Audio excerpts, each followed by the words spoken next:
You're tuning into the High Performance Path podcast, and I'm your host, Alex. If you want to increase your productivity, enhance your mental performance, hack your sleep, and build a bulletproof body, then you're in the right place. Get ready as we dive into interviews with performance coaches, business owners, and health professionals to find out their daily routines, habits, and movement practices. All right, let's go. All right, welcome to the High Performance Path podcast. Today, we have a very special guest, Lena Luisa. Thanks for being here. Thanks so much for having me. Love your setup, by the way. It's really professional. Thanks. Thank you very much. Yeah, it's really cool.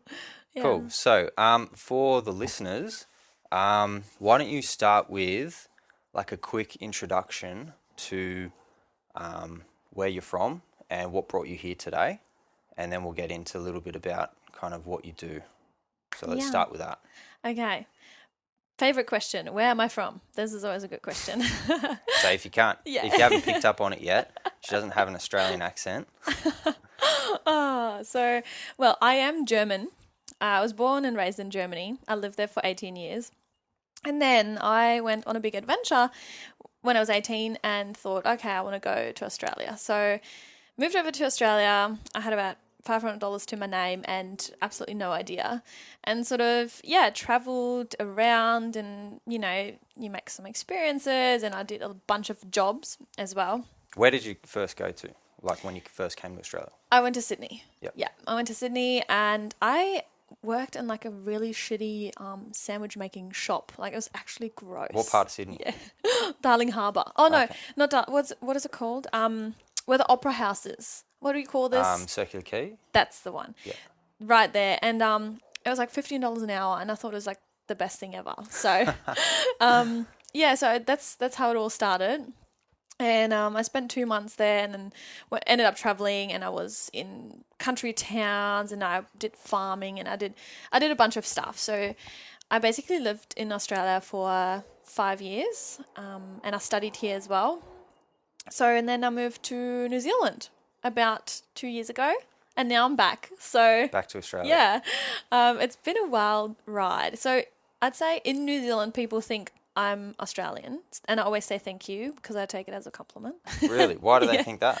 I don't know, because of my accent apparently. They think you're Australian. Yeah, I don't think it's Okay. I mean, yeah, it's very obvious I'm not, but that's okay. Okay. So I would say I am German. Loved Australia, loved New Zealand. I would consider myself a global citizen. Yeah, awesome. Yeah, if that makes sense. Yeah, sweet. And what brought me here? Well, we connected, which is really cool Yes. because I've been here the last 2 months now. In Newcastle. Yeah. So I obviously lived here, studied here, got back here 2 months ago. And So how long ago were you in Newcastle? Mm-hmm. And then how long was your break? And then you've come back to Newcastle for 2 months, or you've been here for 2 months? Yeah. How long ago were you here in Newcastle? 2 years. Yeah. So 2 years ago, you were here for how long? 3 years. Oh, right. Yeah. This is getting confusing. Yeah, I know.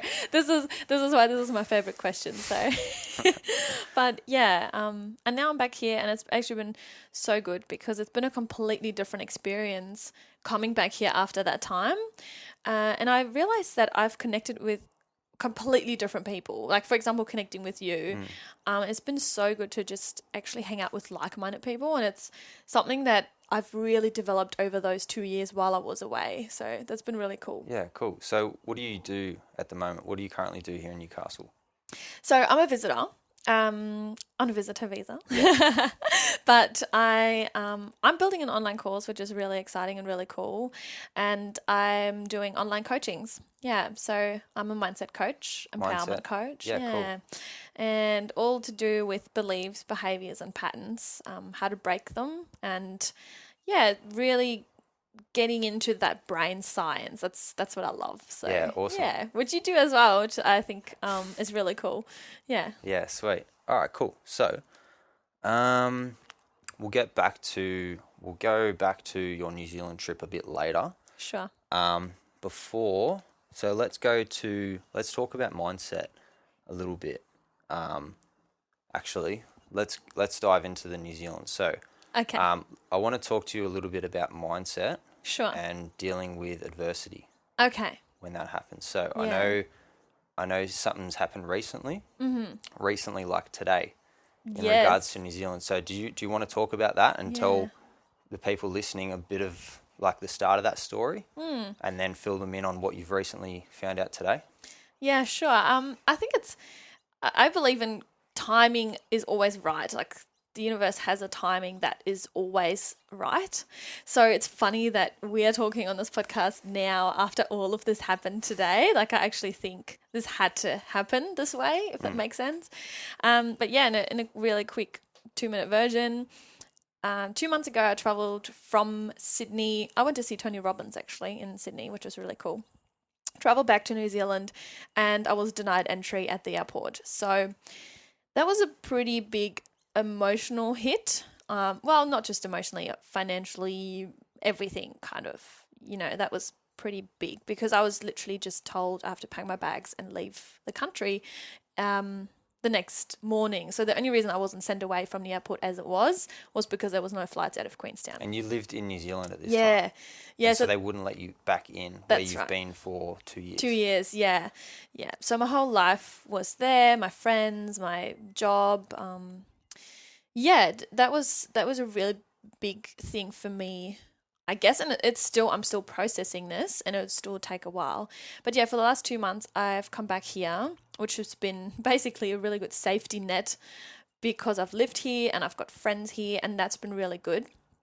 And today, I found out so basically I lodged a complaint with immigration so that I can come back. Because it was their stuff up, wasn't it? Yeah, so that's why right. did they deny you entry?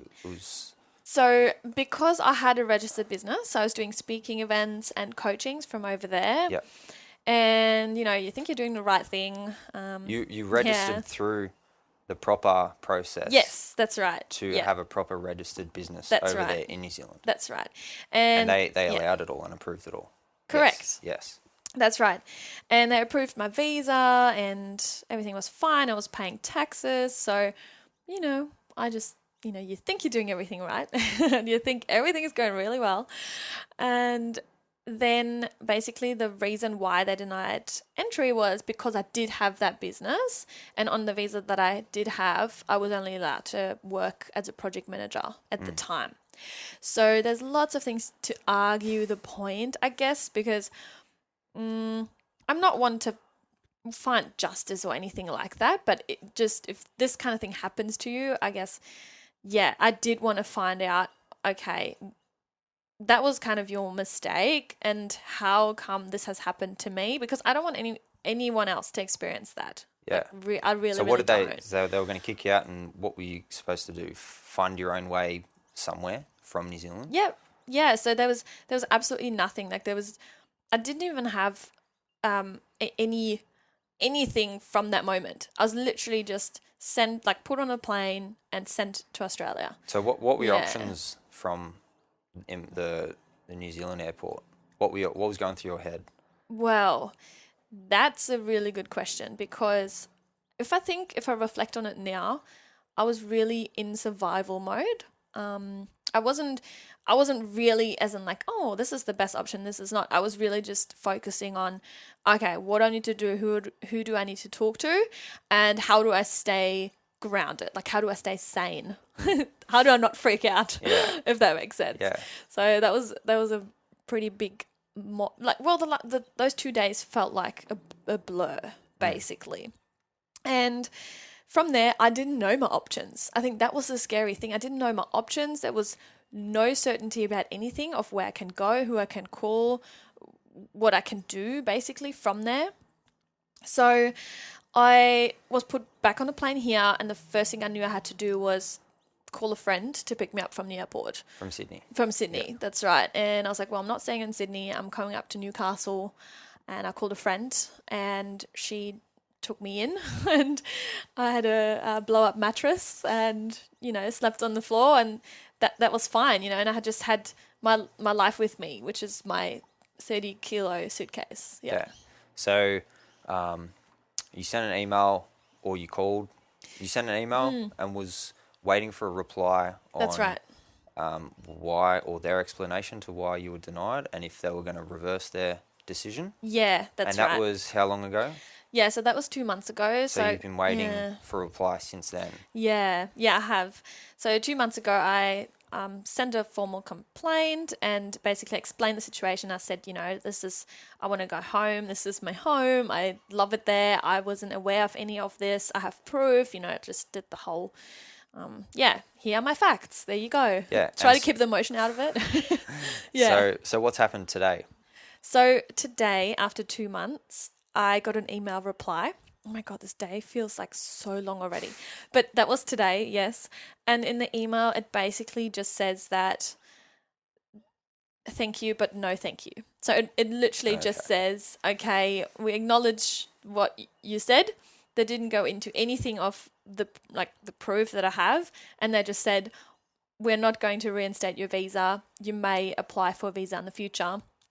So I went literally 5 minutes after I got this email, I went online, applied for visitor visa because I thought, well, at least I want to go and say goodbye to my friends and pack my bags properly. And that visa was refused within an hour. Wow. Yeah, so, and then I think that was just that final hit for me that it was, okay, this is done. But also subconsciously, I was really holding on to not knowing. So for 2 months, being in that massive uncertainty, I think I've been there. Yeah, just waiting. It is. You just want an answer. You'd rather know either yes or no, so you can move on. Yeah, and that's with so many situations in life. Yeah. What's your situation? That certain one. Yeah. Would like waiting for an answer. Yeah. Just when I was looking for work, I was just waiting for people to get back to me about jobs, so I could know if I could kind of start applying for other things, or I wanted to stay. Because when you don't have when you don't know what the next 6 months is looking like, it's hard to plan what you're gonna be doing in the next 6 months. So just that not knowing, you'd rather just know an answer so you can get on and move on and plan other things. I'm very much a long-term planner, and I like to have long-term goals that I work towards. Yeah. So just not knowing, it's not a good feeling. Yeah. But yeah. Yeah, for sure. Cool. So, from that decision, does that feel like a massive weight off your shoulders? Yeah, definitely. I guess over the last 2 months, I've learned so much about me. I know that's so cliche, but it is true. And I've also learned to really embrace that uncertainty, to really just, because I'm very much like you, I love planning things. My mind is a project management mind, I call it. That's that's right. So it's always 4 weeks ahead, 4 months ahead, 4 years ahead. I had plans for the next 5 to 10 years. Yeah, that's crazy to even think about that. But I think the last couple of months really taught me even more to sit in that uncertainty and embrace it. Yeah. And it's been a really, really cool journey to being so present in that as well. Yeah. Yeah, cool. All right. Well, while we're on the topic of planning and productivity, I want to ask you something. Sure. So I want to talk about to-do lists. Okay. So I know we talked about this recently. Yeah. And you had an interesting take on having a to-do list. Now, I know a lot of people have this same problem. They have lists. I'm a list person. I have lists for everything. I have heaps of lists. Yeah. And so my to-do list is sometimes so massive, it's kind of overwhelming. Yeah. So I know you had an interesting take on swapping that around and actually turning a to-do list into a completed list. Yes. Do you want to talk a little bit about that? Yeah, sure. It's funny because that literally, I don't even know how that started, because I was just sitting at the kitchen table. I think it was that last week? I think it was last week. Yeah. And I felt the same way. I love lists. I love writing things down, and I love crossing them off. There's a psychological thing that happens in our brain. Once we cross something or tick something off, it starts a ball rolling, and you get a little dopamine hit when you complete something. Yeah. And it feels good, and you want to do it again. That's right. So Yeah. No, So, good point. Really good so I point. actually tried that. I made a new list. Mm-hmm. I've got my to-do list, but then I made a completed list, and that's what I focused on. Yeah. Putting things on that list for that day, rather than just looking at a massive list and having that overwhelm and not knowing where to start. That's right. I just found it a way easier approach to a to-do list if you've got too many things on it. Yeah. Yeah, and that was it. I was just sitting there and I was just overwhelmed. I just had so many things to do. I knew that by putting them on my list, I wasn't able to finish all of them, so it was already unrealistic. And then so you get to the end of the day and you're like, oh, there's these things I didn't get done. You kind of don't feel satisfied, like you've done everything that you wanted to get done. Yeah. So I basically just opened a blank page because, again, neuroscience, if you look at nothing, you have a lot of space to think of new things. So I just opened a blank page and I thought, you know what did I do already today? I woke up at 5:30, I walked to the beach, I caught up with a friend. I did all these amazing things already that are worth writing on that list. Yeah, cool. And I started writing a completed list and I thought to myself, our brain knows what we have to do because we stare at our to-do list every single day. Like, we're not going to forget. You know what's on your to-do list. We don't have to look at them all the time. So I actually just sat with myself and I asked myself, what do I feel like doing? And mostly we don't feel like doing the uncomfortable tasks ever. But my urge for writing on that to-do list was so high that I just wanted to complete something to put it on the list, if that makes sense. Yeah, no, that's cool. So, and this is how it started. And I've been doing it since. So I think I've found a bit of a mixture. So like today, for example, when I have appointments, as in, recording podcast or catching up with a friend at 12 o'clock, I actually write that down, Yeah. So, and I have it on my phone and I write it down, but More like a calendar. That's like right. You got to-dos at certain times. Yeah, because it's something I'm looking forward to. Yeah. It's not, I was really looking forward to the podcast today, so I had it on my list all day, so I could look at it and actually see it, if that makes sense. Yeah. I'm glad you're looking forward to it. Yeah, for sure. I love it. It's awesome. Yeah, cool. All right, so I want to ask you about values. Okay, sure. And how to kind of align your core values with what you do day to day. So big question. Yeah. So actually, the question I want to know is, how have you kind of, one, found your own core values, and then two, how have you kind of aligned what you do every day around those values? Yeah, good As question. in, like, choosing, like, what career you do or what you do in your spare time to kind of do those values. Yeah. I did a whole 90-minute event on this. This is a really good topic. So I try and explain it in like 2 minutes. Yeah. But it's good that you mentioned, okay, how did you actually find out what core values are? Because some people that listen might actually don't know what values are to start with. So if we think of what's important to you in life, if that makes sense. And how did I find out mine? Well, I went on Google and I typed in core values and a bunch of things and words came up, and you can literally do the same if you're sitting at home and you don't know what they are. I've started learning about them at seminars and events and coaches and mentors, but even my coach said to me, just go on Google and just Google a bunch of them, and then whatever speaks to you, whatever you value in your life, like whatever is important, it's just a different word, like valuing, importance, same thing. You write that down. But then I did one other thing, and that was to actually define the meaning behind those values. Let's use an example. My highest core values are freedom, impact, and love and connection, right? There's a bunch of other ones, but for now, they're the ones I focus on the most because at like the stage where I'm at in my business and life and whatever it is, they're the most important to me. But I also started to write down what they mean to me. So let's say freedom. Freedom to most people, or most, millennials, or however you want to call us. I don't know. Are we millennials? Yeah, I think so. I'm pretty sure we're millennials. Yeah, I'm pretty sure. I think I'm on the border. Okay. I think millennials are 1995. Is it 5? Yeah. And I'm 93. Okay, yeah. So there will be a bit of overlap. Yeah. But anyway, so what do we define freedom for us? Like, how do we define freedom for us? So I started to realize that freedom for me, I mean, I love traveling. It's great. But for me, freedom means so much more. Freedom in speech, freedom how I dress, freedom in who do I hang out with, if that makes sense.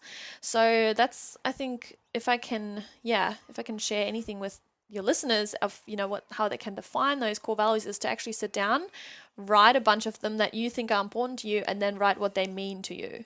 So same with, if something's important to you, you should be able to write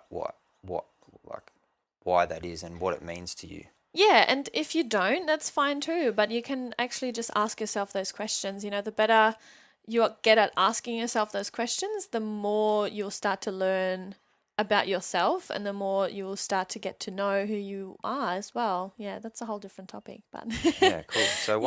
So once you do find what your core values are, mm-hmm. and then you look at what you do every day, like your career, mm-hmm. does that kind of what you do to earn a living, does that align with your core values? If it doesn't, then maybe it's time to do something else. 100%, yeah. Or maybe it's time to do things in your free time that kind of align with those, if it's not possible to change careers. 100%. That's a good point, because if I use the example of project management, right? Very high impact, as in constructing something, impacting a community or building even a house for someone, like that's, to me, that was a massive impact, and I saw a lot of purpose in doing that. Now, what else? Well, freedom, not at all, because when you're a project manager and you manage a bunch of millions, you don't have a lot of freedom. You're actually pretty limited. That's right. Love and connection, not so much. So the values that were met in the project management were really contribution, growth, and impact. And at that time, I really valued those things, but I realized that, okay, hang on, my actual core values move further to, having an impact, but impacting others positively in their lives, right? And that's a different kind of impact than building a house for someone, if that makes sense. So I reevaluated. Wow, this word has a lot of different options on how to say it. But yeah, I've reevaluated, and I thought to myself, cool, how can I meet my core values of love and connection, freedom, and impact? And to be honest, speaking events was the first thing that I thought of, because I love the one-on-one coachings. I love the people that I work with on one-on-one, because I feel like they are, making a lot of progress by doing that. But a high impact is talking to more than one person at a time. So I started talking to, 20, 30, 40 people at a time. Yeah. And what else came with that is that I attracted like-minded people to catch up and meet with each other. Yeah, cool. And I love that so much. And then my second highest value, which is love and connection, was met by doing that. And the freedom of just doing it wherever I want, and the freedom of speech, especially, just talking. I love doing it. So I want to actually ask about that, how you started those speaking events. Where was your first event you started, and cool. And how did it go? Okay, so my first event was in Queenstown. Yep. And I literally, because of that reason, I didn't know anyone when I first moved there. And if I'm completely honest with you, it was really lonely, moving countries, and I've done it many times, but whenever you go somewhere, you have a lot of people that are around you, but it's really easy to feel lonely, although there's lots of people around you. Especially in society. Yes. Yeah. Yes. The way it is today. That's right. And I thought to myself, okay, I need to do something else, and I need to connect with people on a different level. And I was looking for those kind of seminars and events and self-development, because I love doing it, but I couldn't find anything. And I thought, okay, I'm just going to do my own, literally. Wow, that is so cool. So I did, and it started with a Facebook event. I literally just created a Facebook event, and I called it, "What are you doing with your life?" Because I've been asking myself that question for the last, 5 years. And I figured out a way on how to do that, which is what we just talked about, aligning who you are with your values and what you do. So literally, I just called it, "What are you doing with your life?" I had, I think it was 28 people turn up, which was I That's think, a really good turnout. yeah, it was amazing. And I advertised it on Facebook. That's the first time I ever did this for $10, like Yeah. literally. So it was really cool. And I was freaking out. Like I was really freaking out before it started. And then I just had to do it. And it was so much fun. And then I did another 5 after that in Queenstown. Yeah, wow, that's amazing. Yeah, and because I thought to myself, okay, I want to just try different content. So the first one was really on like setting goals and values and all this kind of stuff. And then it turned into, I did a self-love mastery class. I did one on how to gain and maintain motivation. I did one on overcoming challenges. And I just wanted to know too, what do people like to listen to? But also, what do I like talking about? Yeah. So I just did a bunch of different things and different content, and yeah, so it was a really cool experience. That's really awesome. Thank you. That's awesome. Thanks. Yeah, cool. I want to kind of change topics now for a bit. I want to swap more to daily rituals. Sure. So, do you have any daily rituals that you do every day to kind of keep you on track with your goals? Yeah, for sure. So I believe in habits because habits are really what make us. You know, the things we do on a daily basis, they really are the difference between if we're happy or unhappy, successful or unsuccessful. It's not those massive things like, oh my God, I need to write a book kind of thing. It's okay, I need to write one page every day and then I have a book after a year kind of thing. Have you read, sorry to interrupt, but No, have you read Atomic Habits by James Clear? Yeah, Yeah, love it. I'm reading that at the moment. It's a good book. I've already read it. I'm reading it for a second time. Yes. Yeah, that's a good book. Yeah, I learned a lot from him. He's got an amazing newsletter as well. Yes, I Yeah. have read a few of those as well, actually. Nice. Yeah, so I totally believe in what he writes and what he says. And that's the first time I started thinking about creating better habits for myself. I get up at 5:30 every morning. Yeah. I love it because I can go and watch the sunrise. Well, I'm really, really fortunate now because I live by the beach. Yeah, how good's that? Yeah. Oh my God. I'm so, I know, every morning I grateful. see on your story you're at Yeah. you're at Bar Beach or Merriweather. Yeah. I'm so jealous. Hey, I love the sunrise. Yeah. But I'm always at work Yeah. around that time. Yeah. Well, you can see it through my stories. Well, I can go see a sunset whenever. So That's right. you know. That's right. So I'm enjoying this because I don't have much time left here. So I have to literally do it every day. Yeah. And so I do that, and it's not that hard once you get into it. Like once you actually create that habit, and I have a bunch of other ones. So yeah, I get up at 5:30, and that's so what's your morning kind of? So that's your habit, getting up and watching sunrise every morning. Yeah. What else is in your routine? So in with your that, mornings? yeah, with that comes, I get up really early, and it's those really, really little things where you don't even think about. So I always have a big glass of water with my supplements, right?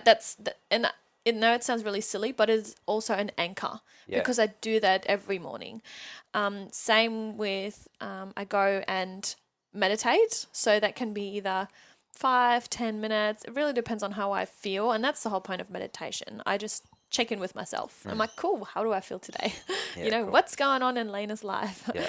And so I do that. And that's different every morning. So sometimes that's at the beach. Sometimes that's at home or when I get home. But I do that every day.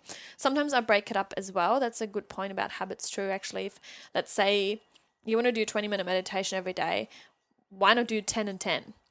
Actually breaking it up to not have, again, a massive task that you have to do. Yeah. But you kind of, you're blessed to do that. I know that sounds funny, but you get to do it. You get It's to not do a it. task. Exactly. You don't have to do it. You get to do it. Yeah, that's right. And so I do a lot of journaling as well. And that's really, I was talking about that earlier, about asking myself good quality questions. So, how do I feel today? What am I grateful for today?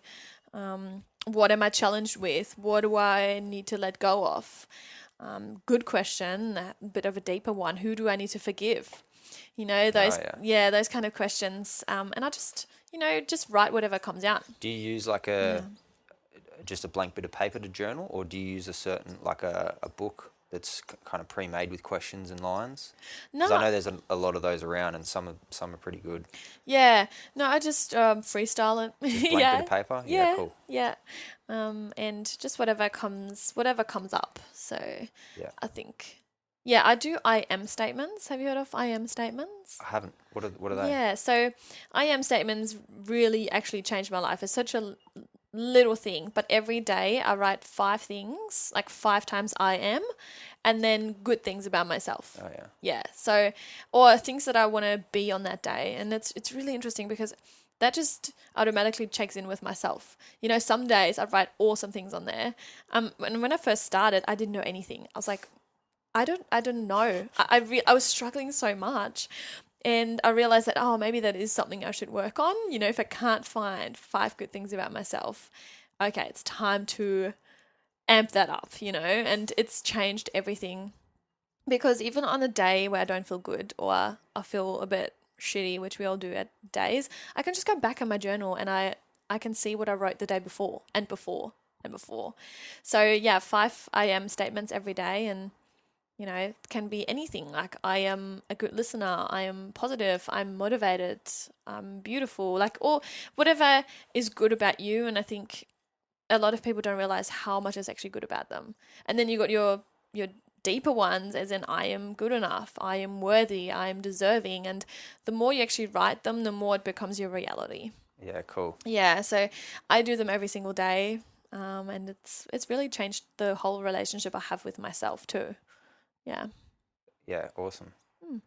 Do you have any book recommendations? I know we just talked about a book by James Clear, Atomic Habits. Do you have any other ones?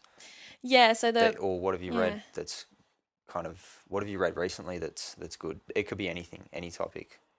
Well, if I recommend a book, I'm going to recommend The Alchemist. Yeah. By Paulo Coelho. It might not be the number one self-development book that people would expect, but so it is a self-development book. Yeah, but it's a bit of a spiritual book. It's actually it's a story. Have you read it? No, I haven't. I've heard of it. Yeah, I haven't read it. Yeah, and that's really I love that book, and you have to read it yourself to know what it's about. But I can recommend it to anyone, and it's really about finding your own path, but written in a story from someone else. Okay. And the way how he goes through this journey, you know, of hardships and wins and losses, and which is what we all do. Yeah. But and I'm not gonna tell you what the ending is, but it is really cool. Yes. Yeah, So I can recommend it. It was The Alchemist. The Alchemist. Yeah. And who's it by? Paulo Coelho. I hope Do you know how to spell it? Yeah, Paulo. No pressure with the last name. Yeah. Paulo. Yeah. So Paulo, yeah.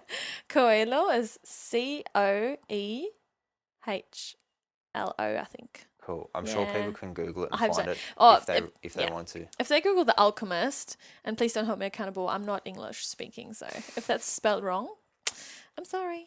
I'm sure people will find it if they want to. They will 100%, yeah. Cool. All right, well, let's move on to my final 3 questions, which I have sent you in advance. So did you get a chance to read over and have a think of these? Yeah, I might change them, but we'll see what comes out. We'll see. All right, so the first question. Yeah. What piece of wisdom would you give yourself if you could travel back in time 10 years? So 10 years ago, where were you? 10 years ago, I was a very different person, I guess. So 2009. Yeah. Well, I was 15. So I was a baby. I was still a baby. So I think, the first thing when I read that question that came to mind is here, not there, slow, not fast. Here, not there, slow not fast. Yeah. Yeah, cool. What does that kind of mean? Yeah, good question. What does that mean? What does that mean? What does that mean? So to me, I guess it could mean a few things. Exactly, and it means something else to everyone. But I read this a while ago on a card, I think. I read it on a card. And it just means to me that here is all we have. So here, not there, as in being present. Here now. And I used to always think of what's next, project manager brain, right? Do you think 15-year-old self would understand that? Well, if I knew that then, I think I would have done a lot of things differently. Yeah. Yeah. Yeah, no, cool. 100%. So here, not there, slow, not fast, because that's the other thing. I'd want to do everything fast, and I was not patient with anything. I was really anxious. I was like an anxious child, if that makes sense, and I was always worried about something. Yeah. So I think I would have told myself that. Yeah. All right. Yeah. Next one. So if you could put a billboard with whatever on it you wanted, anywhere in the world, what would it say or show, and where would you place it? So it can show anything. It can have a picture, or it can have words. Okay. Well, the first thing that came to mind was I would write, "You are enough," and I put it next to the Hollywood sign. Next to the Hollywood sign. Yeah. So a lot of people see it. Yeah. Just that. Just black writing with a full stop. Yeah. Yeah. Cool. Yeah. That's a good one. Thank you. And the third question, if you could give one habit to someone to practice for 30 days, what would it be? I am statements. I am. Yeah. So that writing 5 I ams. Yeah. Every single day. Every day. Yeah. Morning or night, or at Morning. some point. I like the mornings because it gets you in the right mindset for your day.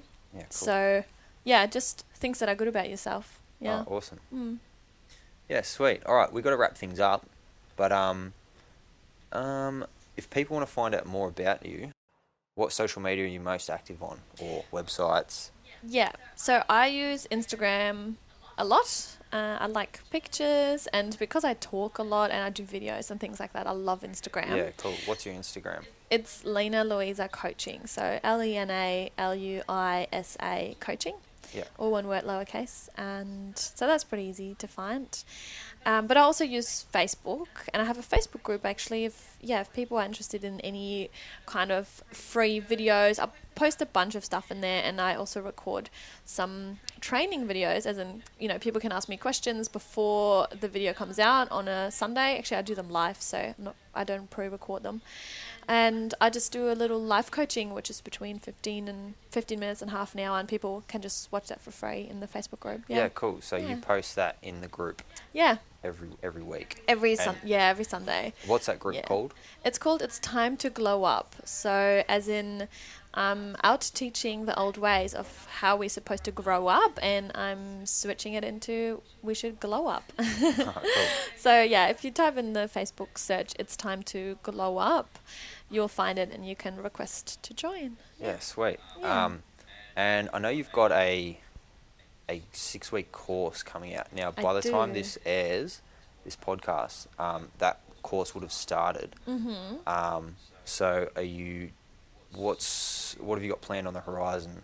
Have you got another course coming up, or anything like that? Or have you got an email list? I think you have an email list. Yeah, I do have an email list. So if people want to join my email list, the best is probably to DM me on Instagram and just, let me know, hey, I want to join your email list. At the moment, the link in my bio on Instagram they go straight to my course, which starts on Sunday, and I'm super, super excited because it'll be literally a 6-week journey. I'm taking people on this big transformation, which is really cool. And then, they can find it in my bio later on. And what was the other question you asked? I think that was it. Email list. Email list. Yeah, the course. Oh, and what else have I got coming up? So, so I run the 6-week course, which will go well into 2020. I'm not sure if I run that one again. It's called It's Time to Glow Up. Same as the Facebook group, actually. But I will open mentorship in 2020 as well. So that's more the one-on-one, where I help, other people either to start a business or to start working remotely, and mentor them through how I did that. Yeah. Yeah, awesome. Exciting stuff coming up. Thank you. Well, that's about all we have time for, so we've got to wrap this up. Thank you so much for coming on the show. Thank you for having me. I loved it. Thanks for being an awesome host. Alright guys, if you enjoyed this, please take a screenshot and share it. I'd love to see who's listening. And also, please subscribe and give a rating on iTunes. Sending positive vibes to everyone out there. Thanks heaps for listening.